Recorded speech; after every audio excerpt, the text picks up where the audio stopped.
Good morning प्यारे बच्चों, मैं अजीत चौरसिया। जैसा कि कल आपको मैंने पढ़ाया था, आपके इतिहास का कक्षा 10 का इतिहास का पहला चैप्टर यूरोप में राष्ट्रवाद का उदय। तो आज उसी क्रम में हम आगे बढ़ते हैं। अगला टॉपिक लेते हैं यूरोप में राष्ट्रवाद का उदय। इस चैप्टर का जो अगला टॉपिक है आज हम उस पर डिस्कशन करेंगे। तो अगला टॉपिक है फ्रांसीसी क्रांति और राष्ट्र का विचार। जैसा कि आप जानते हैं कि 1789 के पहले यूरोप निरंकुश राजाओं के आधिपत्य में था। यूरोप के जो भी क्षेत्र थे वो निरंकुश राजाओं के आधिपत्य में थे। तो उसी में से एक क्षेत्र था फ्रांस, जिस पे 1789 के पहले बुर्बो वंश का शासन हुआ करता था, जैसा कल मैंने आपको पढ़ाया भी। तो अब 1789 के बाद वहाँ स्थितियाँ कैसे बदली, उस क्रांति के बाद उन स्थितियों में कैसे परिवर्तन आया, उस क्रांति को कैसे बल मिला, तो इस पर थोड़ा सा चर्चा कर लेते हैं। क्योंकि टॉपिक हमारा फ्रांस की क्रांति और विचार है, तो उस पर थोड़ा टॉपिक उस पर हमें बात करने की आवश्यकता है, उस पर समझाने की आवश्यकता है। तो 1789 में जब फ्रांस में क्रांति होती है तो उस क्रांति के दौरान क्या कौन कौन से परिवर्तन फ्रांस में हुए और कैसे उस क्रांति को बल मिला, और वह क्रांति कैसे एक राष्ट्रवाद का रूप लेके क्रांति में बदल गई, फिर वो क्रांति राष्ट्रवाद जो था एक राष्ट्र का निर्माण कैसे किया। इन सारे पहलुओं पे हम विचार करेंगे और उस पर बात करेंगे और आपको बताएंगे कि कैसे क्या वहाँ पे हुआ। तो 1789 के पहले वहाँ पे बुर्बो वंश का शासन था। 14 जुलाई 1789 को फ्रांस की क्रांति होती है और वहाँ पे राजतंत्र समाप्त होता है। तो जब ये क्रांति होती है तो उस दौरान उस क्रांति को बल कैसे मिला, वहाँ के जो क्रांतिकारी थे उन्होंने फ्रांस को कैसे एक साथ लाया। चूँकि फ्रांस उस समय 40 राज्यों में बटा हुआ था और अलग अलग क्षेत्रों की अलग अलग भाषा थी, अलग अलग अपनी पहचान थी, अलग अलग झंडा था उनका। तो ये सब जो अलग अलग संस्कृतियाँ उनकी थी, तो इन सबको एक साथ लाने के लिए वहाँ के नागरिकों के मन में, वहाँ के क्रांतिकारियों ने एक बात को जन्म दिया, पितृभूमि और नागरिक। तो इन क्रांतिकारियों ने वहाँ के लोगों को बताया कि आपकी पितृभूमि है, आपके माता पिता की संपत्ति है, ये आपने यहाँ जन्म लिया है, तो ये आपका है, आपको इसके लिए लड़ना चाहिए। इससे हुआ क्या कि वहाँ पे एक एकीकरण होने लगा लोगों के बीच में और लोग एक दूसरे के साथ जुड़ने लगे, अपना समझने लगे, उस भूमि को, उस जो क्षेत्र था उसको अपना समझने लगे। उसी क्रम में आगे बढ़ते हुए वहाँ के क्रांतिकारियों ने एक झंडे का निर्माण किया, जिस झंडे के नीचे सभी लोगों को लाया। 3 रंग का झंडा, नीला, सफ़ेद और लाल, जैसा कल मैंने आपको बताया था। एक गीत बनाया, राष्ट्रीय गीत उनका बन गया मर्सीले, जो कि गाने में ही बहुत उत्साहवर्धक था। तो इन चीज़ों को मिलाने के बाद वहाँ पे राष्ट्रवाद की जो भावना ने जन्म लिया, लोग एक साथ आए, क्रांति की शुरुआत हुई। उस क्रांति के बाद वहाँ पे एक राष्ट्र का निर्माण होने लगता है। अब ये राष्ट्र का जो निर्माण था वह निरंकुश शासन की समाप्ति के पश्चात 21 सितंबर 1792 को गणतंत्र का रूप ले लेता है, यानी एक पूर्ण रूप से राष्ट्र बन जाता है। अब जब राष्ट्र बन जाता तो जाहिर सी बात है वहाँ कुछ परिवर्तन होंगे, कुछ रूढ़िवादी जो परंपराएं को समाप्त किया जाएगा, कुछ उदारवाद जन्म लेगा। उदारवाद अर्थात कुछ नई चीज़ों को, क्रमिक बदलाव को अपना लेना, ये उदारवाद कहलाता है। और रूढ़िवाद का मतलब है पुरानी संस्थाओं में, पुरानी विचारों में जकड़े रहना और धीरे धीरे परिवर्तन को स्वीकार करना। तो अब 1792 के बाद वहाँ पे बहुत तीव्र गति से परिवर्तन होना शुरू हुआ। तो उसी में एक परिवर्तन था आयात निर्यात शुल्क को समाप्त करना। चूँकि फ्रांस 40 छोटे छोटे क्षेत्रों में, छोटे छोटे राज्यों में बटा हुआ था, तो एक राज्य से दूसरे राज्य में अगर व्यापारी व्यापार करने जा रहा है, सामान बेचने जा रहा है, तो उसे विभिन्न प्रकार के कर देने पड़ते थे। और वह जो शुल्क था, वो जो कर था, वो देने की वजह से उसका जो सामान था वो एक राज्य से दूसरे राज्य जाने में बहुत महंगा हो जाता था, बहुत महंगा बेचना पड़ता था, जिससे उनकी सेल भी गिर जाती थी, उनकी बिक्री गिरती थी, इनकम भी प्रभावित होता था। तो पहला काम उन्होंने क्या किया कि आयात निर्यात शुल्क को समाप्त किया। अब अलग अलग क्षेत्रों में दूसरा काम क्या किया उन्होंने कि भार मापने की एक समान प्रणाली को अपनाया। चूँकि अलग अलग क्षेत्रों में भार मापने की अलग अलग प्रणालियाँ थीं, तो उसको भी उन्होंने क्या किया, परिवर्तित किया, भार मापने की एक समान प्रणाली को अपनाया। और तीसरा जो चीज़ सबसे बड़ा कार्य किया उन्होंने कि विचारों के अभिव्यक्ति का जो माध्यम होता है वह भाषा होती है।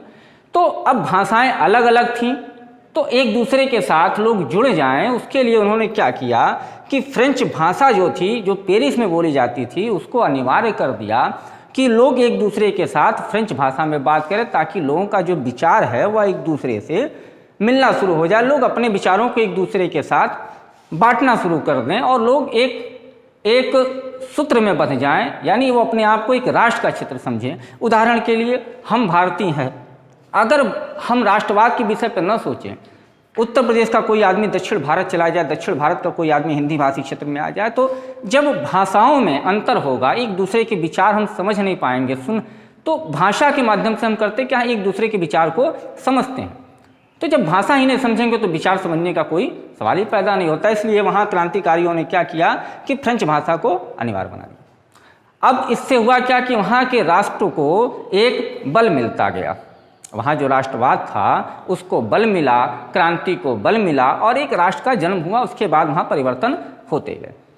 तो इस तरीके से परिवर्तन चलता गया। चूँकि फ्रांस में राष्ट्रवाद का जन्म हुआ, राष्ट्र का उदय हो गया, तो ये यूरोप के जो और क्षेत्र थे, यूरोप के जो और भूभाग थे जिन पे और अन्य निरंकुश राजाओं का आधिपत्य था, तो वहाँ की भी जनता उनसे पीड़ित थी। तो उन्होंने भी क्या किया कि फ्रांस को अपना आदर्श मान के वो भी आज़ाद होना चाहते थे। वो भी चाहते थे कि हम भी आज़ाद हो जाए, हमको निरंकुश राजशाही से छुटकारा मिल जाए। तो उन्होंने क्या किया कि फ्रांस की सेनाओं के लिए अपने वहाँ रास्ता खोल दिया, यानी फ्रांस की सेनाओं को समर्थन देना शुरू किया। इसके लिए यूरोप के अन्य क्षेत्रों में जैकोबिन क्लबों की स्थापना हुई। अभी जैकोबिन क्लब की स्थापना किन लोगों के बीच में किन्होंने किया, तो ये जैकोबिन क्लब की स्थापना जो छात्र थे और जो शिक्षित मध्य वर्ग था, इन्होंने मिलकर जैकोबिन क्लब की स्थापना की। और जैकोबिन क्लब की स्थापना करने के बाद इन्होंने फ्रांस की सेनाओं को अपने वहाँ निमंत्रण दिया कि आइए अब हमें भी आज़ाद कराइए। अब फ्रांस की सेना को जब इतना समर्थन मिला तो उन्होंने अपने आप को ये मान लिया, फ्रांस की सेनाओं ने, फ्रांस के क्रांतिकारियों ने मान लिया कि हमारा जन्म ही हुआ है कि हम यूरोप के और भूभाग को भी आज़ाद करा लें। इसी क्रम में उन्होंने 1790 के दशक में इटली, स्विट्जरलैंड, बेल्जियम, हॉलैंड के बड़े क्षेत्रों में, इटली, स्विट्जरलैंड, हॉलैंड और बेल्जियम के बड़े क्षेत्रों में फ्रेंच सेनाएं पहुंची और वहां पे औपनिवेशिक की स्थापना उन्होंने किया, वहां के लोगों को आज़ादी दिलाई और अपने अधिकार क्षेत्र में लिया। इसी क्रम में एक फ्रांस के बहुत बड़े हीरो, या आप कह सकते हैं विश्व के एक बहुत बड़े नेता का उदय होता है। और वह नेता कौन होते हैं? एक बहुत बड़े शख्सियत की उदय होता है नेपोलियन बोनापार्ट, जिनको हम आज नेपोलियन बोनापार्ट के नाम से जानते हैं। एक ऐसा व्यक्ति जो 5 फुट 2 इंच का होते हुए भी पूरे विश्व पे छा जाता है। 18 के दशक की समाप्ति होते होते 18वीं शताब्दी की समाप्ति होते होते एक व्यक्ति जो 5 फुट 2 इंच का है, जिसका जन्म 15 अगस्त 1769 को होता है, वह आदमी 18वीं शताब्दी की समाप्ति पे पूरे विश्व में छा जाता है, सिर्फ अपनी दृढ़ इच्छा शक्ति और अपनी महत्वाकांक्षा के बल पे। नेपोलियन बोनापार्ट एक ऐसे महान शख्सियत थे जिनके बारे में कुछ भी कहूँ वो कम है।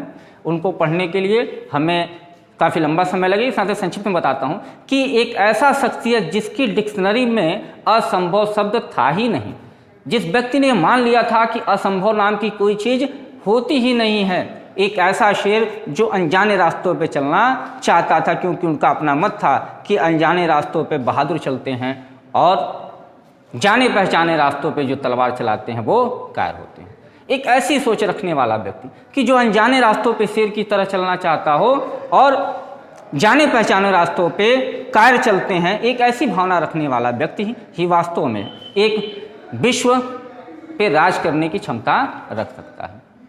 तो नेपोलियन बोनापार्ट 1804 में अपने आप को वहाँ सम्राट घोषित कर देते हैं, जबकि 1799 से लेकर 1804 तक वो सेनापति के रूप में फ्रांस में कार्य किए हुए हैं। लेकिन 1804 में जब वहाँ की कार्यपालिका थी, एक 5 सदस्यीय कमेटी थी जिसको डायरेक्टरी के नाम से जानते थे, तो वो कमज़ोर जब पड़ी तो इन्होंने क्या किया कि डायरेक्टरी को समाप्त कर नेपोलियन बोनापार्ट ने फ्रांस की जो सत्ता थी उसको अपने हाथ में ले लिया और अपने आप को सम्राट घोषित कर दिया।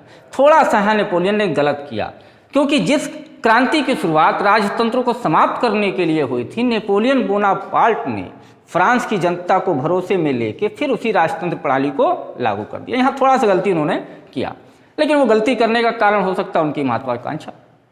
उनकी जो महत्वाकांक्षा थी, क्योंकि उनका अपना मानना था कि शासन करने के लिए कठोर व्यक्तित्व का होना बहुत जरूरी है। तो हो सकता है अपनी सोच की वजह से अपने आप को कठोर साबित करने के लिए उन्होंने अपने आप को राजा घोषित कर दिया। अब जब उन्होंने अपने आप को राजा घोषित कर दिया, राजतंत्र को पुनः बहाली कर दिया, तो थोड़ी बहुत दिक्कतें हुई, लेकिन इस दिक्कत के बावजूद भी उन्होंने जो फ्रांस की जनता के हित में सबसे अच्छा काम किया कि उन्होंने 1804 में एक नागरिक संहिता को लागू कर दिया। अब वो नागरिक संहिता वहाँ के नागरिकों की बहुत पुराने प्राचीन काल से मांग चली आ रही थी, पहले से मांग चली आ रही थी, प्राचीन काल नहीं कहूँगा, पहले से मांग चली आ रही थी, जो निरंकुश शासन व्यवस्था के समय से ही मांग थी कि हमें एक ऐसा अधिकार मिले जिसके जरिए हम अपने आप को सुरक्षित रख सकें और खुशहाल बना सकें। तो उसी क्रम में नेपोलियन बोनापार्ट ने एक नागरिक संहिता लागू किया 1804 में, जो नेपोलियन की संहिता के नाम से भी जाना जाता है, नागरिक संहिता के नाम से भी जाना जाता है।